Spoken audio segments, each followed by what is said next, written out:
जब से हम आज़ाद हुए तब से हमने औरतों के हकों के ऊपर, उनके अधिकारों के ऊपर बहुत ध्यान दिया। सारे भारत में बहुत से आंदोलन हुए, बहुत से कानून बदले और औरतों को अधिक से अधिक समानता और अधिकार देने की चेष्टा हुई। लेकिन इस सारी यात्रा में हम ये भूल गए कि पुरुषों के साथ क्या हो रहा है। आपको जानकर आश्चर्य होगा कि नेशनल क्राइम ब्यूरो के आंकड़ों के मुताबिक 21 और 22 में 81,000 पुरुषों ने आत्महत्या की, जिसमें से 32% सिर्फ विवाह के कारण थे।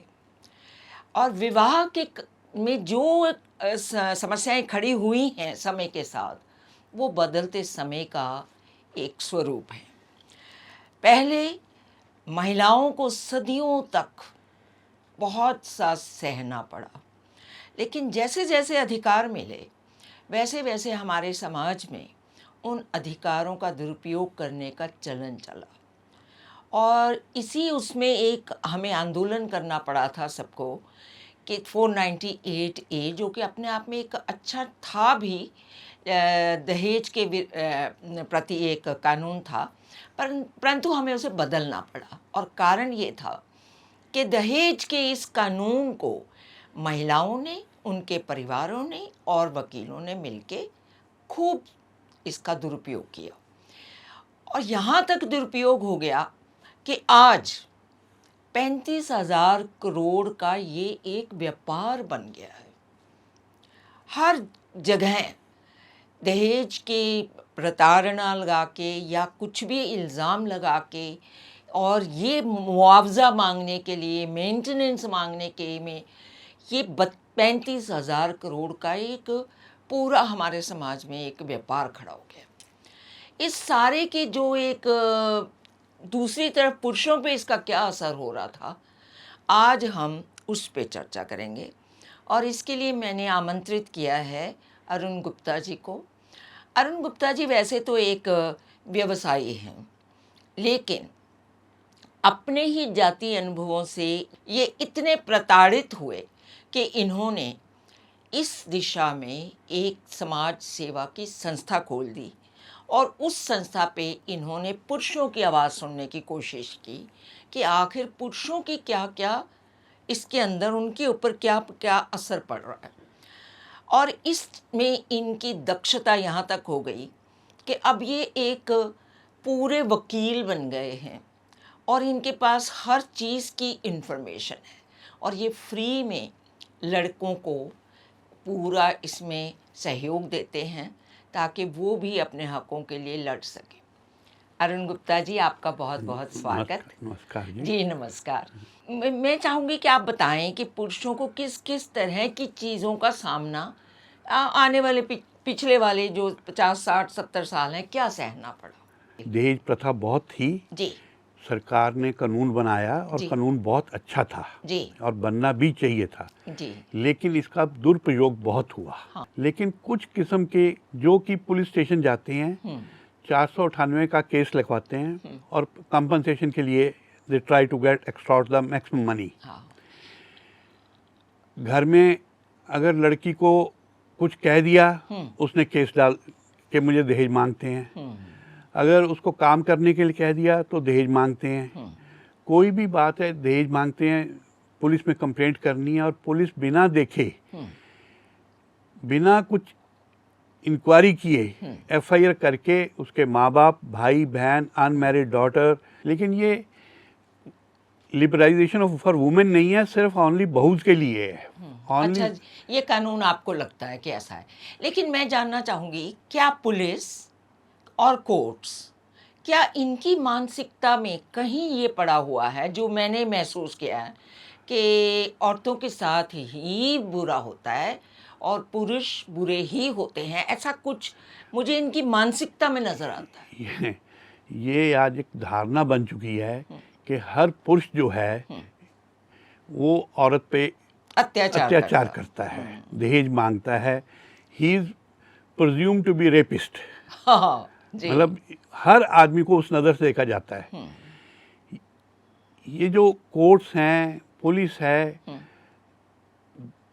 दे are totally one sided mediation decisions हैं। सेंटर में भी एक ही मैंने उनका देखा ध्येय, उद्देश्य कि कितने पैसे हमने लेके देने हैं। इंसाफ का तो कोई बिल्कुल भी मतलब नहीं है, बस मतलब पैसे पुरुष की साइड को सुना नहीं जाता नहीं। कहीं। देखो, पुलिस जो है it is only a witness. Police ने तो एक इन्वेस्टिगेशन करनी है, कोर्ट में दे देनी है। It is for the courts to see what is right and what is wrong and they have to give the decision. Maintenance में लड़का 10,000 रुपया कमा रहा है, अनएम्प्लॉयड है, उसको 15,000 रुपया मेंटेनेंस लगा देंगे। लड़के के पास सुसाइड करने के अलावा जो कोई इलाज वाजिब ही नहीं है। हो ही नहीं। देयर आर सर्टन इंस्टेंसेस, लड़का हैंडीकैप्ड है, ऑन व्हील चेयर है, उसको 10,000 रुपया मेंटेनेंस लगा दी। आपने ऐसे केसेस देखे हैं? बहुत केसेस देखे जी। राजपुरे का एक लड़का है, हैंडीकैप्ड है बिल्कुल, ही कैन नॉट वर्क, उसको 10,000 मेंटेनेंस लगा दी। नहीं, इसके पीछे मुझे ये समझना है कि ऐसी अवधारणा क्या कोर्ट के लोगों की है, वकीलों की है, जजेस की है, या कि कानून उनको बांधता है? कुछ कानून बांधता है जी, कुछ समाज मजबूर करता है, उनको वकील मजबूर करते हैं। ये कहना कि जो लड़की है वो रोटी कहाँ से खाए, उसको, लड़की को बाकी सब जगह अधिकार बराबर दे रहे हैं। ये मेरे को एक सवाल पूछना है इस बीच, माफ़ कीजिएगा मैंने आपको टोका, कि हम एक तरफ तो आज़ादी के बाद हम इस बात के लिए लड़े कि हमें औरतों को समानता चाहिए, बराबरी चाहिए, हमें पढ़ने का पूरा अधिकार चाहिए, हमें नौकरी में अधिकार चाहिए, हमें नौकरियों के बाद हमने कहा हमें आर्मी में भी अधिकार बराबर चाहिए, हम भी बॉर्डर पे जाके लड़े, बीएसएफ में भी चाहिए, हमें पायलट बनी आज़ादी, ये पॉलिटिशियन बनने में भी आज़ादी चाहिए, पूरी बराबरी चाहिए। फाइटर प्लेन्स में अब चलाने लग पड़ी है जी। तो जब हमारे संविधान ने सब जगह औरतों को बराबरी का हिस्सा दे दिया है कि वो चाहें तो आर्मी में जाएं, एयरफोर्स में जाएं, या वो राजनीति में जाएं, कहीं भी उनके बराबर के हक हैं, तो मेंटेनेंस पे मेरा ये सवाल है कि जो लड़कियां खुद आर्थिक रूप से पूर्णतः स्वावलंबी हैं, वो पूर्णतः अपने पैरों पे खड़ी हैं, तो उनको भी कोर्ट क्यों मेंटेनेंस देता है? अब अभी तक तो ये हो रहा था कि जो लड़कियां कमा रही हैं उनको मेंटेनेंस ना दी जाए। अच्छा। लेकिन अभी रिसेंट जजमेंट आई है कि जो लड़कियां कमा भी रही हैं उनको भी मेंटेनेंस दो। हाँ, यही यहाँ पे जो मुख्य सवाल है कि कोर्ट्स ऐसा फैसला इसलिए दे रहे होंगे, जहाँ तक मैं समझती हूँ, कि कानून में कहीं है नहीं, कि देनी ही होगी। नहीं है, कानून में ऐसा नहीं है। नहीं है। कानून में ये है कि उसको just for living he should live it, लेकिन ये कहीं नहीं लिखा हुआ जी वो काम ना करे। On the it get yourself marriage and get a pension for whole of your life, that is the purpose now. लड़कियां जो काम कर सकती हैं, डॉक्टर हैं, एमबीए हैं, ग्रेजुएट हैं, आर्टिस्ट हैं, they don't work to get the maintenance. ओह, ये मेंटेनेंस पे मेरा सवाल ये है कि अगर कानून ऐसा नहीं है तो हमारे कोर्ट्स ऐसे क्यों चल रहे हैं? ये कानून तो मेरा ख्याल ये होगा, कानून ये है जी कि उसको भूखी नहीं मरनी चाहिए। जब वाइफ घर छोड़ के जाती है, it is not the duty of the parents of the girl to maintain her. ये भी आश्चर्यजनक है। ये हस्बैंड की ड्यूटी है उसको मेंटेन करना। क्यों? जब हमने बराबर हो गए तो फिर वाइफ की भी ड्यूटी है कि मेरा हस्बैंड जो अनएम्प्लॉयड है वो भूखा ना मरे। ये this is in the law 125 section of the CrPC और डोमेस्टिक वायलेंस एक्ट में इट इज क्लियरली मेंशन्ड कि उसको रहने की जगह, खाने पीने के पैसे उसको सेल्फ नहीं, इसका जो मतलब स्टैंडर्ड हस्बैंड का है। इसका मतलब ये हुआ कि ये कानून बहुत आउटडेटेड है। अब ये होना चाहिए कि अगर आपका हस्बैंड बेरोजगार है या आपका हस्बैंड हैंडीकैप्ड है तो फिर वाइफ उसको सपोर्ट करे, मेंटेनेंस दे। Society is not stagnant, society is moving, these laws should also move, but once it is made for thousands of year, it continues. Like in our civil law, criminal law, अंग्रेजों के वक्त के 1908 के बने हुए हैं, 1898 के बने हुए हैं, वही आज चल रहे हैं। लेकिन सोसाइटी तो वो नहीं रही, सोसाइटी बदल गई है। Society and every day is changing. तो उसकी वजह से ये कानूनों में 5-10 साल 15 साल के बाद Automatic revision होनी चाहिए। एवल्यूएशन द्वारा होनी चाहिए। ऑटोमेटिक रिवीजन होनी चाहिए। यहाँ पे एक और बड़ा रुचिकर विषय मैं उठाना चाहूँगी, इसी से ताल्लुक़ रखता कि आर्मी, एयरफोर्स, जितनी भी डिफेंस सर्विसेज हैं हमारी, ये अंग्रेज़ों के टाइम से जो कानून बने हुए हैं कि अगर पति जो है वो शहीद हो जाए तो सारी उसकी जो कॉम्पेंसेशन है, उसकी जो भी उसको उस समय कोई दिया जाता है सरकारों की तरफ से या कानून की तरफ से, तो उस पे 100% वो पत्नी को दिया जाता है, पत्नी को। ये ब्रिटिश साम्राज्य में तो ठीक था, क्योंकि एक कहीं भी माँ बाप इन्वॉल्व नहीं होते हैं ज़्यादा। 18 साल के बाद माँ बाप बच्चों को, लड़कों को, लड़कियों को अपने आप पे छोड़ देते हैं ज़्यादातर। तो वहाँ तो अगर आर्मी से कोई ऐसे चला गया, किसी की शहादत हो गई, तो ये कानून था। लेकिन भारत ऐसा देश नहीं है। यहाँ पे पहले तो माँ बाप सारी उम्र आपके साथ जुड़े रहते हैं, और चाहे आपके घर में कुछ भी ऊपर नीचे हो फिर भी जुड़े रहते हैं। यहाँ पे माँ बाप अपने बच्चों को कुछ बनाने के लिए अपनी सारी संपत्ति, अपनी सब कुछ उन पे न्यौछावर कर देते हैं। लेकिन अगर बच्चा उनका शहीद हो गया या वॉर में मारा गया या कुछ भी हुआ, तो उसमें माँ बाप के लिए 1% भी हिस्सा नहीं छोड़ा जाता। तो वो माँ बाप, उनके साथ जो हो रहा है, ये भारत के परिप्रेक्ष्य में बिल्कुल भी न्याय संगत नहीं लगता। आप कैसे सोचते हैं? There are examples, unluckily husband शहीद हो गया जी, सारी कंपनसेशन वाइफ को लेके she stayed with the parents of the boy till she gets the compensation. जैसे ही कंपनसेशन मिली, छोड़ के जाके दूसरी शादी कर ली उसने, या दूसरी शादी कर ली, या जाके कहीं और अपने माँ बाप के पास रहने चले गए कि वो अपने इन लॉज को डेजर्ट कर देती हैं, छोड़ देती हैं। ओल्ड एज में डेजर्ट कर गई, जिनके पास खाने पीने को कुछ भी नहीं था। हाँ, जिनके था भी अगर सफिशिएंट नहीं था। तो मुझे ऐसा लगता है कि हमारा एक कानून है जिसमें पति की मृत्यु के बाद उसकी जो भी चीज़ें होती हैं उसमें 25% हिस्सा माँ का रखा जाता है। तो ये कानून डिफेंस सर्विसेज में क्यों लागू नहीं होता? ये पुराना वही बात है ना जी, इट इज़ ए ओल्ड बना हुआ है, तो उसको कंटिन्यू कर रहे हैं, चेंज नहीं हो रहा कुछ भी। लेकिन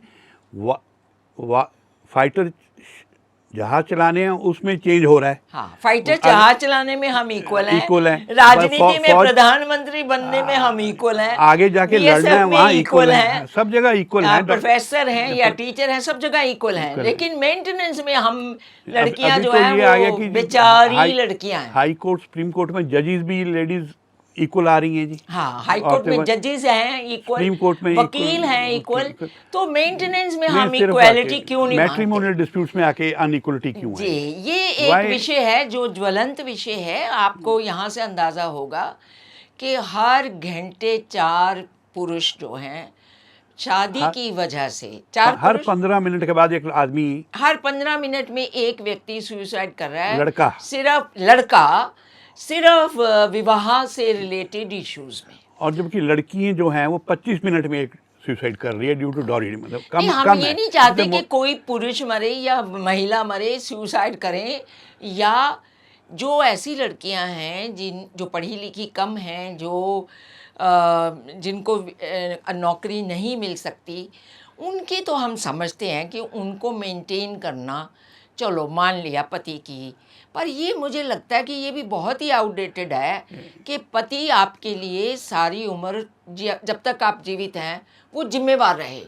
अगर आप इक्वल हैं और सक्षम हैं तो जिम्मेवार दोनों रहें एक दूसरे के लिए, जैसा कि दोनों कमाएं। तो आज के वक्त में जी दोनों कमाते हैं तो घर चलता है, एक आदमी की कमाई से घर नहीं चलता। बहुत से घर हैं जहां औरतें घरों में हैं या जिनको नौकरी नहीं मिल सकती। घर में काम तो करती हैं ना जी, घर का काम तो करती हैं। हाँ जी, तभी घर लेकिन चलते घर के काम से पैसे नहीं मिलते ना। पर वो तो अगर शादी टूट जाए तो बचते तो है ना जी। आदमी जब अकेला रहता है उसको नौकर रखना पड़ता है बच्चों को पालने के लिए, उसको माँ बाप की सेवा के लिए, उसका एक्सपेंसेस तो बढ़ रहे हैं ना वो जी। तो सेम दोनों पे लागू होगा ना, कि अगर लड़की जाके अकेली रहे, पति से अलग हो तो फिर जाए, वो बच्चे भी ले जाए। हस्बैंड माँ बाप को भी मेंटेन करे, वाइफ को भी मेंटेन करे, बच्चों को भी मेंटेन करे, हस्बैंड ही क्यों पिसे जी इस सारी चीज हाँ, में। ये है।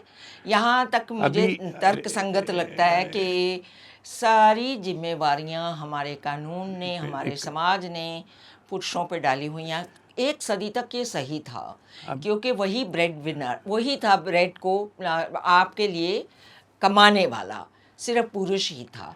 आज की समय में जब औरतें भी कमा रही हैं बराबर, सारी नहीं जो भी, तो जो कमा रही हैं कम से कम, जिनका डंका हम बड़े गर्व से पीटते हैं, तो वो उनको तो कम से कम इस मेंटेनेंस में अभी जी बराबर होना चाहिए। अभी एक मिस्टर ढींगरा थे जज दिल्ली हाई कोर्ट के, जी एक डॉक्टर लड़की ने मेंटेनेंस मांगी, ही अवार्डेड द, शी शोड कि मैं काम नहीं कर रही, हाँ जी, उसने उसको मेंटेनेंस तो दी, साथ में ये ऑर्डर दिए कि you will go to hospital 8 to 5 in that hospital and work free and see the patients. तुम घर बैठे कैसे पैसे लोगे? वाह वाह वाह वाह। Such type of things are start happening. तो जस्टिस ढींगरा जैसे सभी उनका अनुसरण करें कि जो महिलाएं सक्षम हैं उनको पहले तो मांगनी ही नहीं। मुझे लगता है कि सेल्फ रिस्पेक्ट में ही नहीं मांगना चाहिए, नहीं जी नहीं, वो कि तो महिलाओं को खुद की सेल्फ रिस्पेक्ट होनी चाहिए कि अगर आप सक्षम हैं तो मेंटेनेंस क्यों मांगते हो, मुफ्त की मेंटेनेंस क्यों मांगते हो।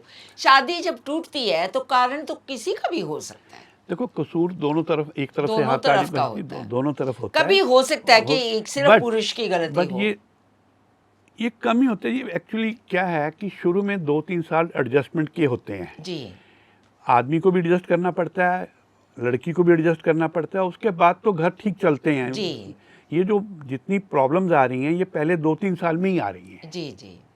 अच्छा, यही कारण हो सकता है कि बहुत जल्दी विवाह टूट भी रहे हैं जी। बिकॉज आपने जो एक संस्था खोली जिसमें आपने बहुत से लड़कों की करी है, तो आप कुछ बताएंगे कितने लड़के आपके पास आए और कैसी कैसी समस्याएं लाए?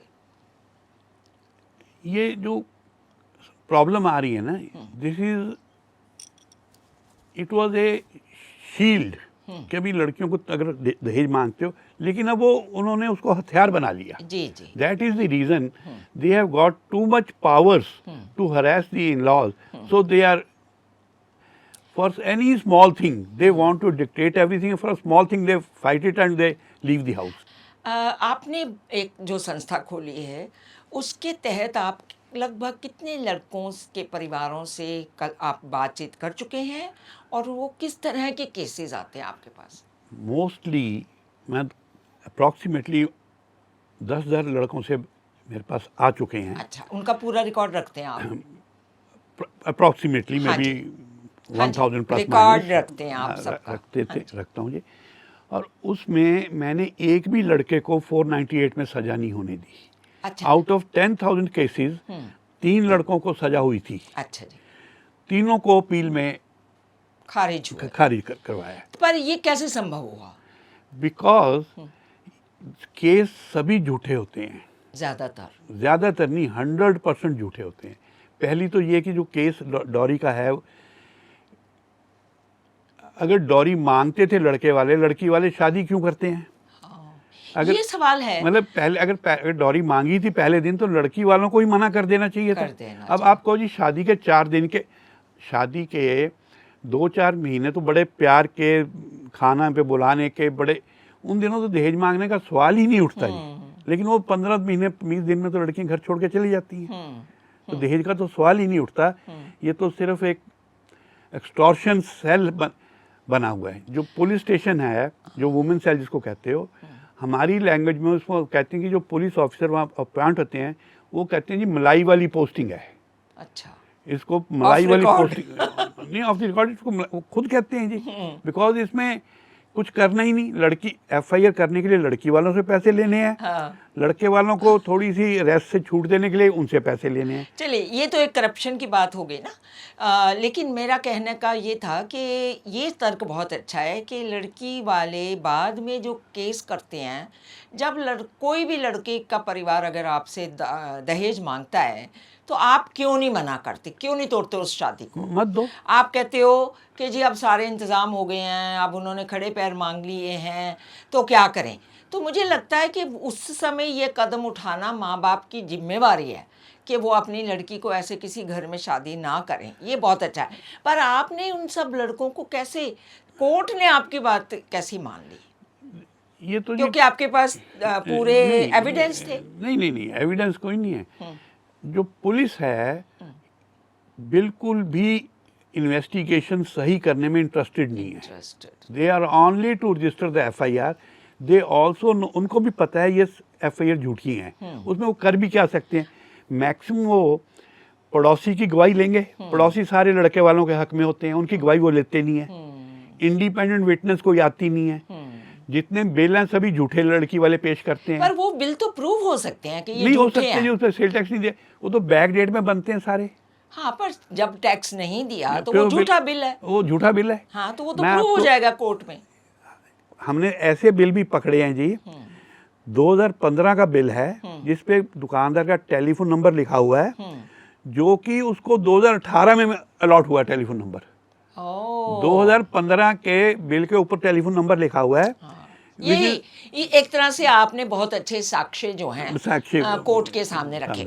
यहाँ एक सवाल और, मीडिएशन सेंटर्स बनाए गए, बड़े ज़ोर शोर से बनाए गए और अच्छी एक सोचा गया था कि बहुत बढ़िया एक कोर्ट्स की तरफ से भी हुआ कि उन्होंने मीडिएशन सेंटर बनाए जहाँ पे लड़की वालों को, लड़के वालों को सलाह देंगे और उनके साथ उनकी रजामंदी से शादी को या जोड़ेंगे या तोड़ेंगे। तो मीडिएशन सेंटर में मैंने एक चीज़ नोट की कि वहाँ पे सिर्फ एक ही बात की जाती है कि लड़के वालों को ये कहा जाता है कि देखो जी आपकी इनकम जो है 100 रुपये है, तो आपने ये 40 रुपये कम से कम इस लड़की को देने हैं। तो मतलब वहाँ पे लेन देन करवाने के लिए सिर्फ रह गए हैं। ये आपने बिल्कुल ठीक कहा जी, लेकिन कुछ अच्छे मीडिएटर्स भी हैं। अच्छा, देखना ये चाहिए कि क्या सचमुच लड़की को देना बनता है।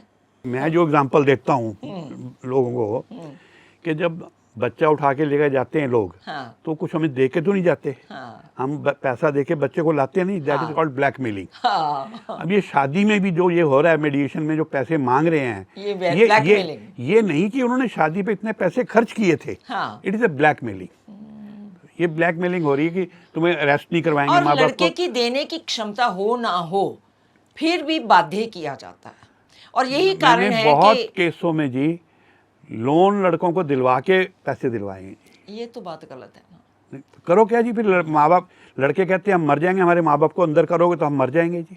तो कुछ जो सारी बातचीत का निचोड़ ये निकलता है कि समय आ गया है कि हम लोगों को इस विषय पे, शादी विवाह पे फिर से नज़र डालनी चाहिए। लड़कों वालों को भी, लड़की वालों को भी बहुत से हमें ऐसे कदम उठाने की ज़रूरत है जहां हम न्याय संगत हो सकें।